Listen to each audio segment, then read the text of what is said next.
Before I got on the plane, United's chief executive, Scott Kirby, spoke to me and told me how this was crucial to airlines being able to fly internationally again.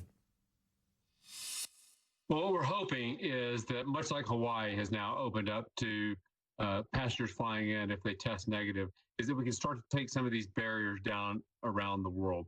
We're going to eventually have vaccines. Great news in the last 2 weeks on vaccines. But between now and then, it's important to start reopening our economies. And we're hoping that a negative test can give confidence to governments around the world to let people come in and avoid the quarantine requirements. Because as you know, if there's a 2-week quarantine, people simply aren't going to travel in these international markets. Right, but pre-testing is already in place in many countries. I mean, Dubai, for example, you've got to have a 48 hours or 72 hours, and it is very complicated. It's extremely complicated, having done it for the last 3 weeks. How does this help by doing it at the airport? So that's one of the things we're trying to do is to make it easy for customers and to have a seamless process, a process that we can get approved by the governments. We've been doing it really well out in San Francisco for Hawaii as an example. But to do the same thing for international markets where the customer doesn't have to figure out what's the right test and does this one work and getting it shipped, and instead can come to the airport and take the test and can have confidence that they've passed the approved test at the destination that they're ultimately going to.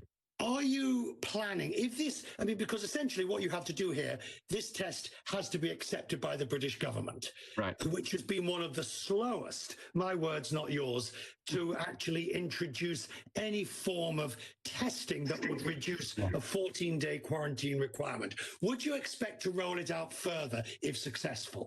Yeah, we're doing this really to help demonstrate, not just to the U.S. and the U.K. governments, but to governments around the world, that this approach can work, that we can make the logistics work, that we can find a test that they can have confidence in. And that'll help check the boxes for the regulators who are putting safety and health first.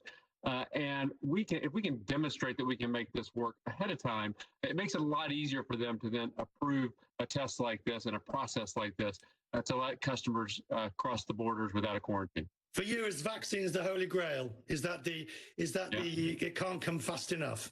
That absolutely is the Holy Grail. We concluded that back in April that was likely what it was going to take. It's great news from Pfizer and then Moderna to hear how effective those vaccines are, and particularly the efficacy rates at over 90%. I don't think anyone expected it to be that high. So this confirms that we can see the light at the end of the tunnel, but the tunnel's a long way off. If you add those two up, they're going to produce enough vaccines to vaccinate 1 billion people by the end of next year.